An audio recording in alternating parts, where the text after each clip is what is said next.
Hey, what's up guys? This week's vlog is going to be a little bit different.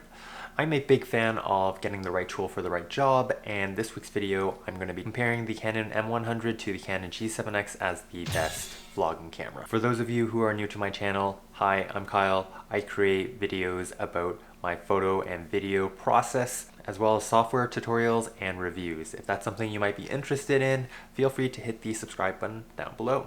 I started making videos actually just by making vlogs, and I really enjoyed the process of documenting things. So back in 2015, the first camera I got was the Canon G7X. First, to preface, I don't believe that there's actually a perfect vlogging camera because I believe that everyone's needs is different for how they want to shoot. But this video is just my interpretation of what a good vlogging camera should be.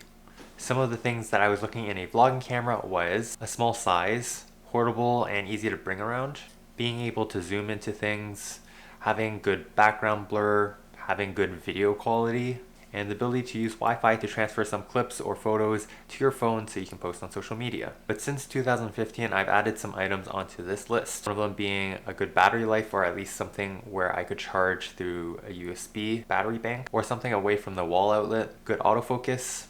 So it's really important, I think, as a vlogging camera, if you're going to be shooting more run and gun, that you have really reliable, good autofocus and something that won't hunt back and forth, because that is how you miss moments. Being able to crash zoom, for those of you who don't know what crash zooming is when you zoom really quickly in a video just to get the point across or in a really quick moment. The ability to use external audio. This means that you would get generally cleaner audio in being able to use an external microphone. Something that is good image stabilization, something that is budget friendly and has great value, as well as interchangeable lenses. Now, when I originally purchased the Canon G7X Mark I, I never imagined that a camera like the Canon M100 would come along.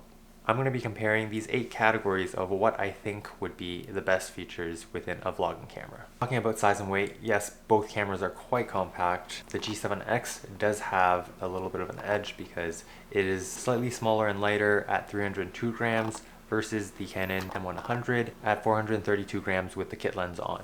Talking about the lens, one thing I did not like about the Canon G7X's lens is that when you're filming in video, your zoom is painfully slow. So slow that there's a lot of times where I was filming and I just wanted to do a quick zoom to capture a moment, but I would just miss it completely because I started filming and I was zooming in from the 24mm. The G7X does have a slightly longer reach comparing to the M100's kit lens. I'm going to list the equivalent focal range and aperture for the two cameras on screen. You have a better idea of the type of background blur to expect and the zoom reach you might get with the camera. Both lenses have good image quality, which is great to just grab and go. However, you can change the lens on the Canon M100, meaning you can switch to something like the Sigma 16mm 1.4, which, yes, it does weigh down the camera quite a bit more, but you can get a picture quality that is completely different than what you would be able to get on the Canon G7X. I would say that this one would be a draw because this really just depends on personal preference,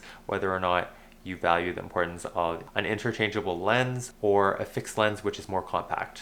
As for video performance, both cameras actually do pretty well.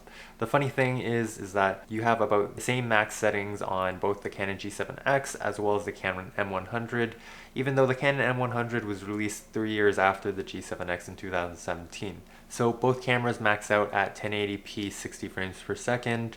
But if you're talking about the most up-to-date versions of these models of cameras, which is the G7X Mark III and the Canon M200, they're still pretty on par. The G7X Mark III being able to shoot no crop 4K and slow-mo, and the Canon M200 can shoot cropped 4K. The G7X is probably better. The G7X has a slight edge because it does have a built-in ND filter, which allows you to shoot at a wider aperture with natural motion blur in brighter situations. Talking about autofocus, the G7X has contrast-based autofocus, which means that in low light where you have low contrast situation or it's really dim, or you're trying to focus on something that has not a lot of contrast, then it's going to be really hard for the camera to pick up focus while you're filming video. I even did have moments where I was trying to film something and it's just the simplest thing, trying to focus on something in front of you, but the camera just would drift in and out of focus.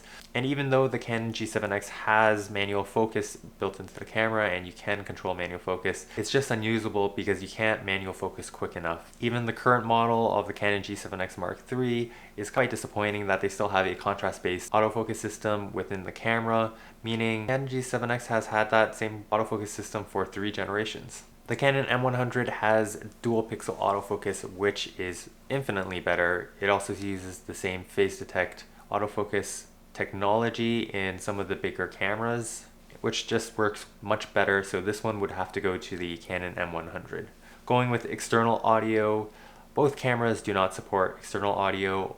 However, the Canon G7X Mark III did introduce an external microphone jack, but that camera is really expensive. And I really don't think I could justify the cost of the camera just for that external audio. Sometimes I do see it as a upside because then you just have one less thing to worry about when you're out shooting, and you don't have to worry about your audio gain being too low, or your cable not being plugged in properly, or your mic running out of battery.